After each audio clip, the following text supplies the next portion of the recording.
Welcome everyone to the Special Education Inner Circle. I'm your host, Catherine Witcher, and today we are recording live for our IEP Roadmap workshop.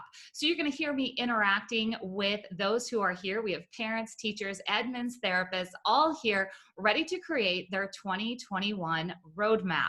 So let's start with our POP IEP quiz. I would love for those that are here live to please use the chat box and hop in and give some answers, give some feedback on this quiz. The first question is, who is the biggest influencer at your IEP table? I would love to know, as you're sitting at the IEP table and all the discussions are happening, who's the biggest influencer? Who's the biggest impact at the table for the IEP decisions? We have Brianna who is saying the parent is the biggest impact. I have listed parent, teacher, or other. I have Dominique who says myself. I'm going to actually give you an insight into who I think should be the biggest influencer at the IEP table.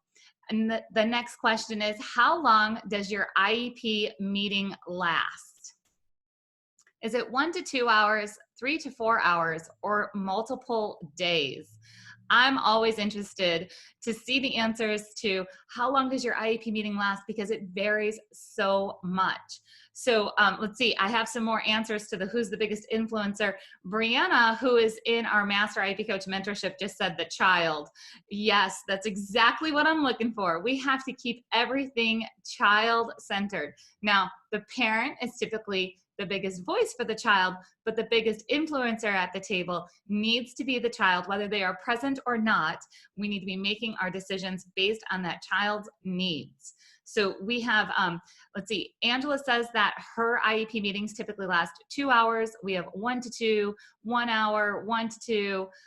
So we absolutely want to keep our IEP meetings under 2 hours. 1 hour is ideal. Somebody listening here just went, wait, I didn't know that it could actually be longer than 1 hour. The school only gives me 1 hour. Well, if we can't get to IEP decisions in 2 or less hours, then we're in a bigger situation where we need to do more work before the meeting and more work after the meeting. So when we come to the meeting, it's more productive. So we'll talk about some of those strategies and how to make that happen inside of your IEP roadmap today. A lot of you are used to IEP meetings taking multiple days, and that's something that we want to avoid. That doesn't mean that we don't want multiple meetings, but in 2021, I do not want your IEP meetings taking multiple days. Now, my third question here, and our last one, is, do you have a bigger plan beyond the IEP? Your choices are, I think so, what, and tell me more. See, the IEP is just the beginning of a special education plan. It is the minimum that needs to be provided for a child. We can always do more. So I absolutely want you to have a bigger plan beyond the IEP. Now, I want you to go through this checklist that I have and make sure that you want to be here today making a difference for 2021 inside of the IEP. And you know what? This is not for everyone, because a lot of people are stuck in the old way of doing special education, and quite honestly, they want to stay there. So this is the right place for you if you're here with an open mind, that you're not going to say, we can't do that, it'll never happen, that you're really looking for opportunities to create change. You also have to believe that an IEP matters. I know that maybe you've been burned in the past. There's been IEP documents that have been made, whether you're a parent or a teacher, and they've been put on the shelf and maybe not looked at again for the rest of the year. But an IEP matters, and you have to wholeheartedly believe that they can make a difference for this IEP roadmap to work. You also don't like fighting about IEPs. There are some people that just thrive on drama in special education. I'm just going to call that out, and this is not the place. You also need to be able to ask questions. You can't just stay passive in the IEP process. You have to promise today, if you are here live, that you're going to ask one question. If you are watching the replay, you're going to be able to ask questions, and I'll show you how in just a little bit. So Here we have our IEP comparison chart. I want you guys to really think about your old school and new school way of doing IEPs. Our old school way of doing IEPs that we're gonna leave in 2020, like we're not taking it with us into 2021, are the things that you don't like about the IEP process. And in 2021, I'm gonna help you switch those. So let me give you an example. And here in the chat box, for those of you that are here live, I want you to list something that you don't like about the IEP process. So for example, an old school way of doing IEPs is that an IEP notice comes to the parent and says, here's the date and time, and everybody does their own work. They all put together their own reports, their own data, their own agenda of what's going to happen, and then you come to the meeting hoping that everything's going to work out. You don't know what the other person is going to say. In fact, teachers feel at a loss because they don't even know what their colleagues are going to say. Parents definitely feel like they're in the dark. And another old school way of doing things is to say, these are the programs that we have. Your child fits here. That is not a great way to really look at the IEP process and figure out a placement. We need to individualize programs, get creative, and not just fit the child into the box of the programs that are already available, but developing new programs, especially right now, is super important. This doesn't mean that we're creating an entirely new program from scratch. It's about getting creative with the resources that we already have. So we have Brianna, who has just said, I was never told how important the parent input statement was. Mine have typically been about a paragraph. So again, I mentioned Brianna is a master IEP coach, and that's exactly what we're going to talk about today with our IEP roadmap, is how important the parent input statement can be to be the driver on the IEP roadmap. So if we're going to change into the new way of thinking, we're going to take away some of those sticking points of everybody doing their own work individually and coming to the table with a bunch of surprises, that things have been predetermined and that a child has to just work with the resources that are currently in the district, and there's no creativity that's really happening. If we're going to let all those things go, we have to make a decision right now to work as an IEP team. And what that means is that every bit of communication that you have with the IEP team goes out to the entire IEP team. Now, I'm not talking about the daily communication that might go back and forth between a parent and a teacher. I'm talking about IEP issues, IEP concerns, IEP collaboration, ideas, brainstorms.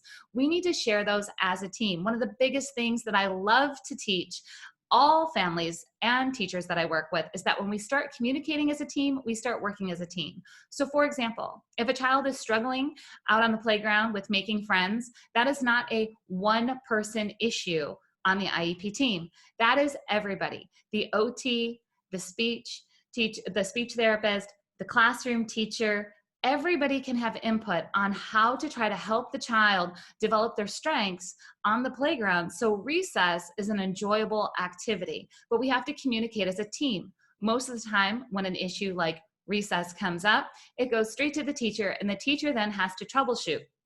So we have to really start communicating as a team. So take that away from today as an action step. When I have a concern about my child's education, I'm going to communicate with the entire IEP team.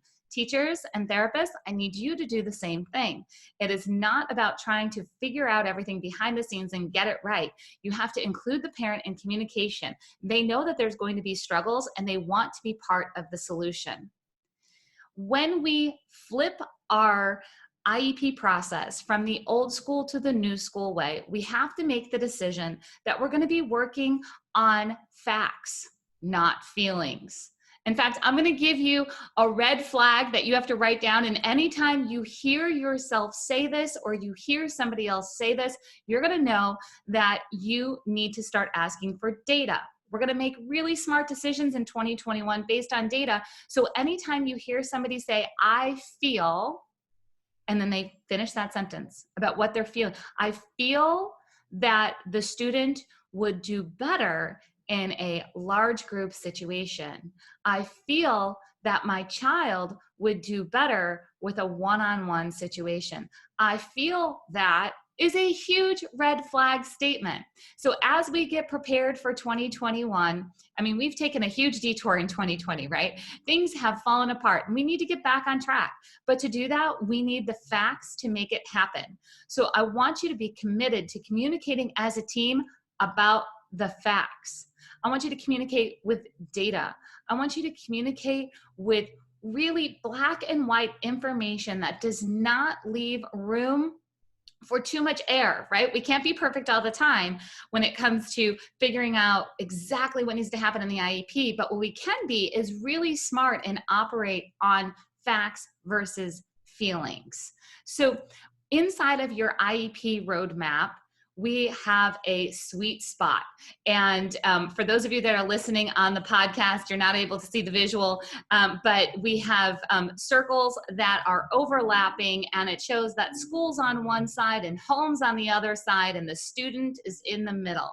And that's exactly where we need to be. See, there's going to be things that the school wants to do that the home, parents, caregivers, do not want to happen. And there's going to be things that at home the parents want and the school, quite honestly, doesn't have to provide it. But when we keep the student in the center and we can find the places where the school agenda and the home agenda overlap and it's in the best interest of the student, that's where we want to focus the IEP.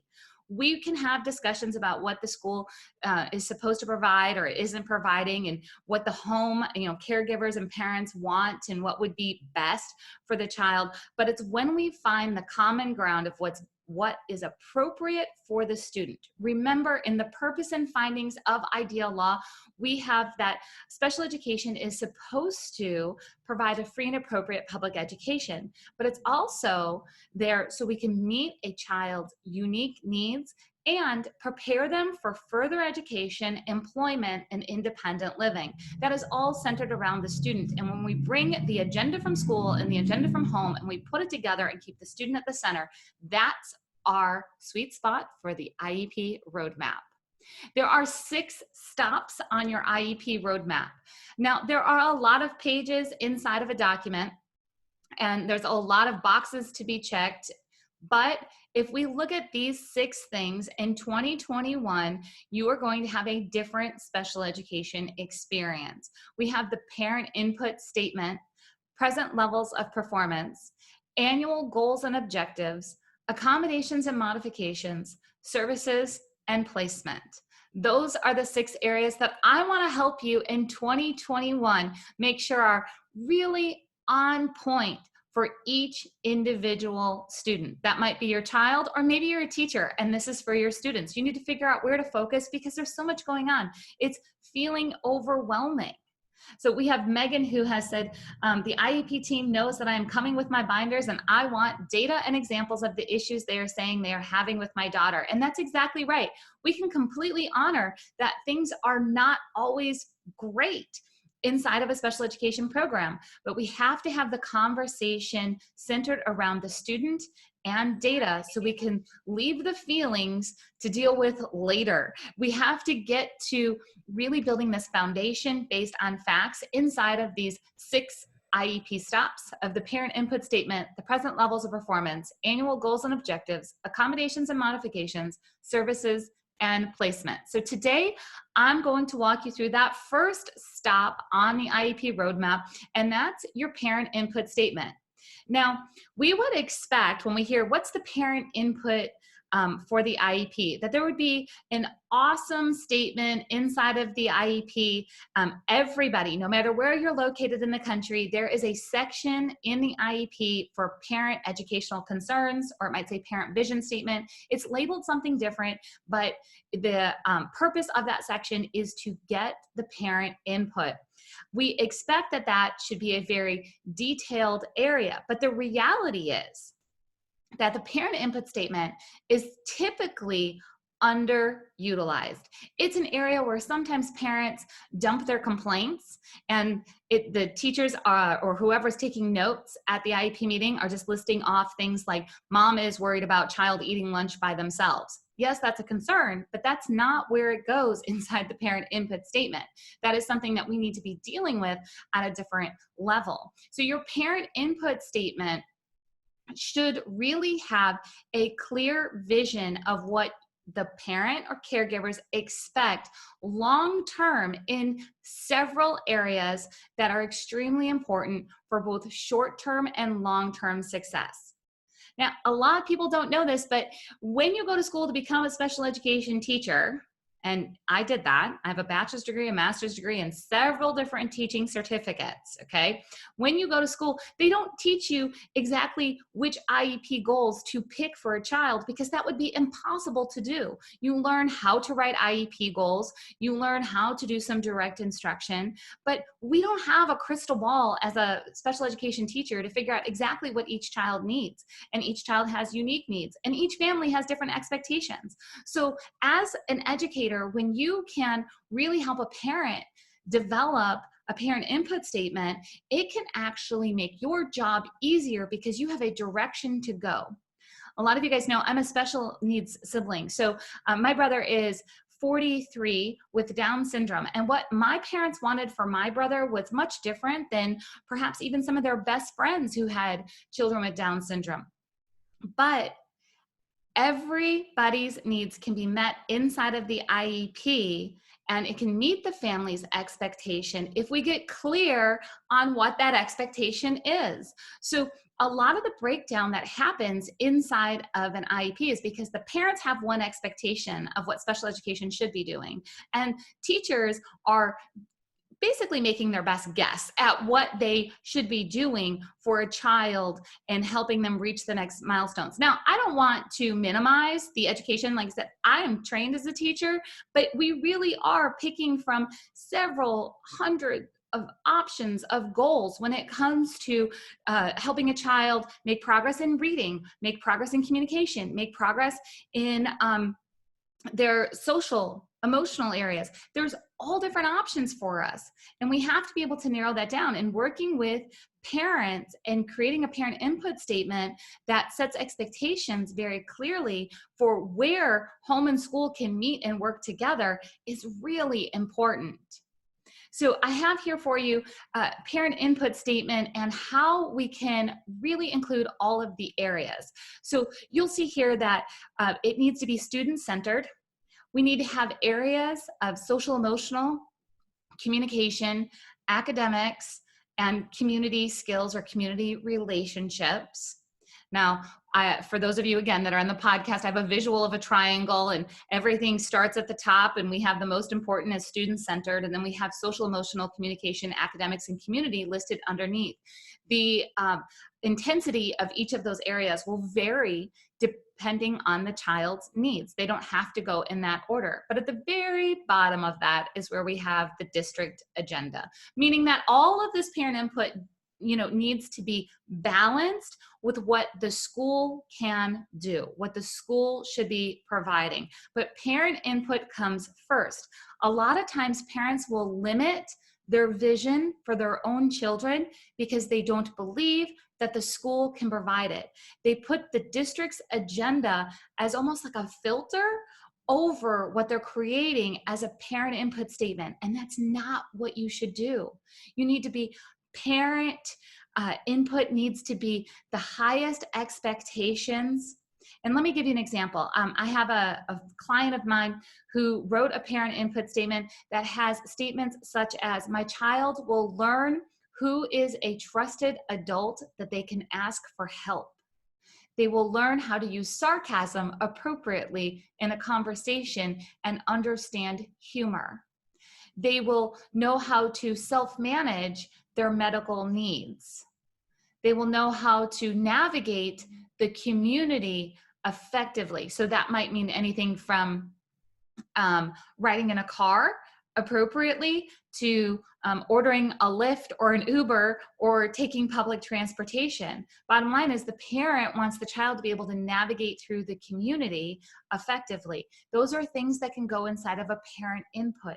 You're setting the vision for what you expect for your child to do in the future. When we create an effective roadmap, we know that it is not a one-time deal. This is a constant flow of information from parents and students about supports and goals and data over to the IEP team. We cannot set something in stone in special education. This is always evolving. Your parent vision statement may be evolving. Your IEP goals may be met sooner than what we thought, or maybe meaningful progress is not happening and we need to rewrite the goals to make sure that we're meeting a child's unique needs and that we've broken down the goal far enough so we can achieve meaningful progress. So I want you to understand that this is not a one-time document that we set and let it go. We need to be able to really look at how are we going to implement this IEP, what data are we going to expect on a regular basis, what conversations are we going to have based on facts, not feelings, to make sure we're moving this child forward. So Megan just said, can I email the slides to her afterwards? I'm not going to be emailing the slides out, Megan, but you will be getting this as a replay. And I'm going to go ahead and just say, come on over into the Special Ed Inner Circle and come join me, because you will get a downloadable version of the IEP Roadmap. That's better than the slides today. So we're going to cover a couple of myths and truths, and then I'll share with you guys how you're able to download your own IEP roadmap that you can create yourself, and you'll have the help of both me and an entire team of master IEP coaches. So let's go through a couple of myths and truths that are happening right now inside of special education that can kind of cloud our judgment when it comes to setting our roadmap for 2021. So the first myth is that missed IEP services are gone forever. That is not true. So I'm going to teach you in 2021 how to really work on getting remedial instruction or recovery instruction to help you get your child back to baseline, your students back to baseline as soon as possible. We are still expecting meaningful progress no matter what type of learning situation your child is in, whether it's in the classroom full-time, hybrid, or virtual. We need to have ambitious goals that have meaningful progress. All right. The next myth is that everything happens inside of formal meetings. That is simply not true. Meetings are not always mandatory. In fact, a lot of the things that I'm going to teach you to do inside of your IEP roadmap are going to help really define an effective program for a child and help them make progress without going to meetings. The more conversation we can get going and then paperwork shuffle we can do to make things happen, the better. So the other myth, and this is a big one, is that your IEP team is too broken to fix. I have heard this a lot. A lot of struggles happen, right? And then you get in your head that this is not fixable, like not until next year, not until I get a new team, not until we're out of the school, not unless I move, not unless, you know, if you're a colleague, if you're a teacher, that not unless your colleagues change. That is not true. There are absolutely things that we can do to improve the IEP team trust, integrity, and results at all times, no matter how broken it was in the past or where you're at right now. It's absolutely possible. So your IEP roadmap has those 6 different steps. We covered the parent input statement and how you can flip that input statement into a true vision and a driver inside of the IEP. In fact, you can go grab your IEP and look at that parent input statement, see what it says. I can pretty much guarantee that you're going to want to improve that. So your IEP roadmap is inside of the Special Education Inner Circle. So you can hop over to specialedinnercircle.com and you'll see what's included inside of the Special Ed Inner Circle, including this roadmap. I'm actually just going to type the link here in for everybody who is here live. And inside of the Inner Circle, you have access to a team of master IEP coaches. These are parents, teachers, admins, and therapists that I have trained to walk you through the IEP process in a whole different way. You're going to have opportunities for a live Q&A so you can get real-time answers as you create your roadmap, and we learn a whole lot of other things too. You'll have the support of a community, including the master IEP coaches and parents and teachers who get you. I mean, if you're here right now, if you're listening to this, if you made it this far, that means that you need the support of those that are in the Special Ed Inner Circle, because they're your people who understand. I also bring in guest experts. For those of you that don't know, I have been in the field for about 25 years professionally. I know a lot of people, and we have a lot of great master IEP coaches, and I bring them in to help take your knowledge of special education and what is possible to the next level. The other thing that you get is a whole bunch of lessons that you can learn at your own pace, which means you don't have to show up at a certain day and time to learn about IEP data or learn about the input statement or learn about accommodations and modifications. You can learn at your own pace, everything right there at your fingertips. So inside of the Special Education Inner Circle, you're going to get the entire IEP roadmap for 2021. You're going to get support to make it happen. You're going to get monthly live calls, Zoom calls with me so we can work together in real time. You'll also get weekly support from master IEP coaches to make it happen. So there's also a bonus. If you head over to Special Ed Inner Circle right now, you'll see what it is. You're going to love it. I'm not going to spoil it. You have to head over there to go see what it is. So when you join me, you have insider only events. So inside of the Special Education Inner Circle, we call you Special Education Insiders.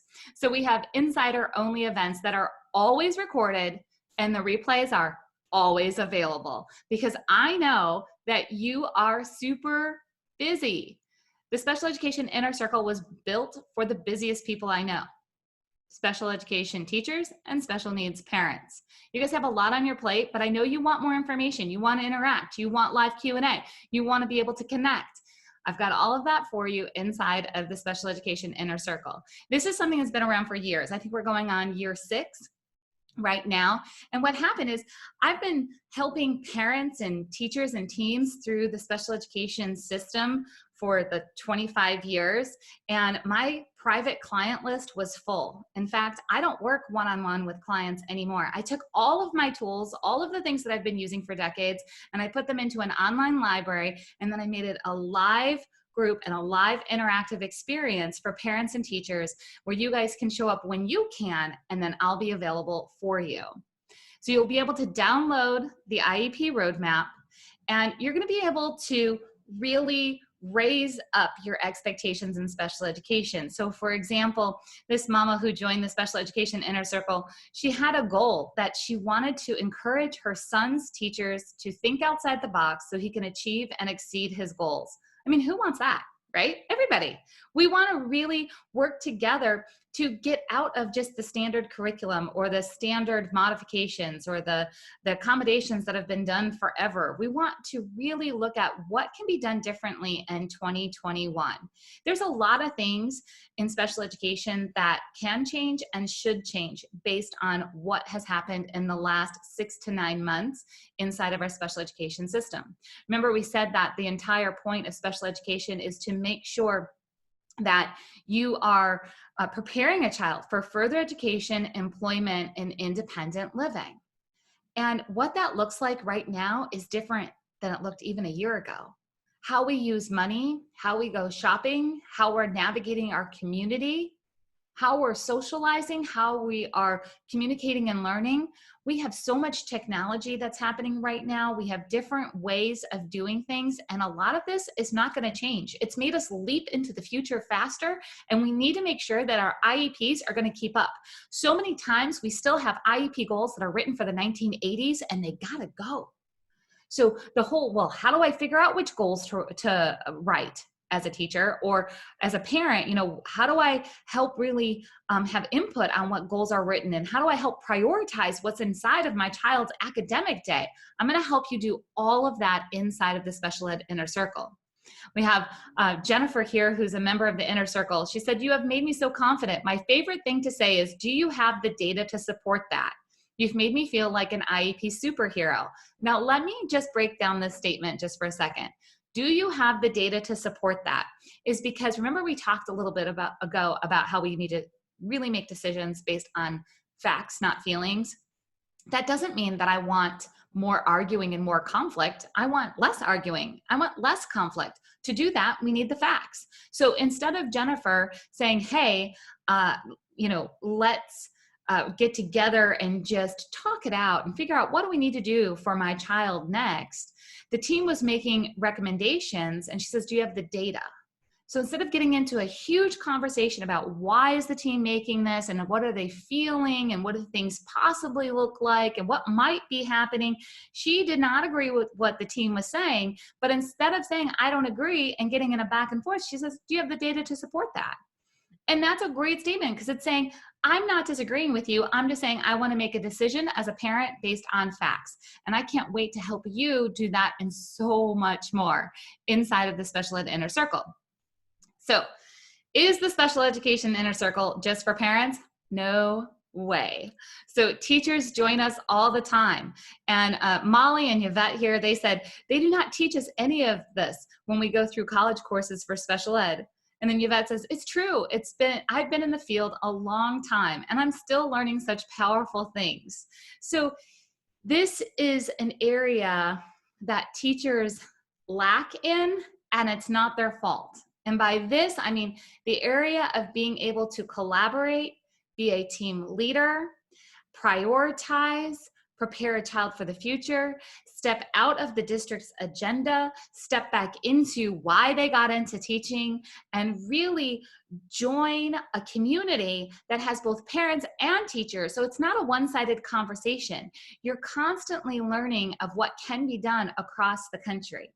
So let's see, I got a couple of people that are putting their emails into the chat box. I want to make sure that you guys know you can hop over to specialedinnercircle.com. You'll be able to drop your email over there and get the information on how to join the special ed inner circle, because these slides are just the beginning of the IEP roadmap, and you get the full IEP roadmap inside of the special ed inner circle. We have here, this was Carla. She said, thank you for helping me write a parent input statement. The IEP team was really impressed and said they wished more parents did this. So if you thought while you were listening to this that there was no way that your team was going to be receptive, I promise you, Carla thought the same thing. And that's not what happened. Her team was like, oh my goodness, thank you. Yes, now we have direction, we have clear communication, we have a starting point to really build an effective IEP. Something really important for you to know is that when you join the special education inner circle, you're actually going to be able to download an app that's going to give you all this information right at your fingertips. So this is not a complicated, I'm going to, put a lot of different pieces for you to learn and navigate and get lost in. Absolutely not. You're going to be able to download an app, access the entire special education inner circle, and then hop over to our private community on Facebook and interact, ask questions, get support, and join us live monthly on calls. So let's see. Tanith says, our data always comes as just a percentage. Am I able to request raw data, like writing samples? Absolutely, 100% yes. And inside of the inner circle, I have a format, a template for you to ask for that data on a regular basis. Every time you get a progress report, you should be getting data to support that progress, and that includes asking for raw data if you'd like to see that. So I want to give a shout out to our master IEP coaches who I know that they're here today. They're watching in the Q&A box, making sure that everybody is taken care of. They're also inside of our special education inner circle, ready to help you through your 2021 IEP roadmap. So I'd love to see you inside of the special education inner circle. Just remember that 2020 fell apart. But in 2021, we can put together things better than ever. So come get your IEP roadmap. Let us support you through these next steps in making sure that you truly are preparing every child for further education, employment, and independent living. I'll see you guys over at the inside of the inner circle. And here, I'm reading a question here. She says, Tanith says, yay, that she joined the inner circle last week and she can't wait to explore more. Absolutely. So there's a lot of things to explore in there. Take it at your own pace, Tanith. Make sure you look at the hot topics inside of your special education inner circle library. Make sure you're interacting inside of our Facebook group. We've got our master IEP coaches there ready to help you. And it's going to be a great 2021. I'm glad to have you there. And I hope to see everyone else there too. Thank you for being here today, everybody. I'll see you inside the special education inner circle.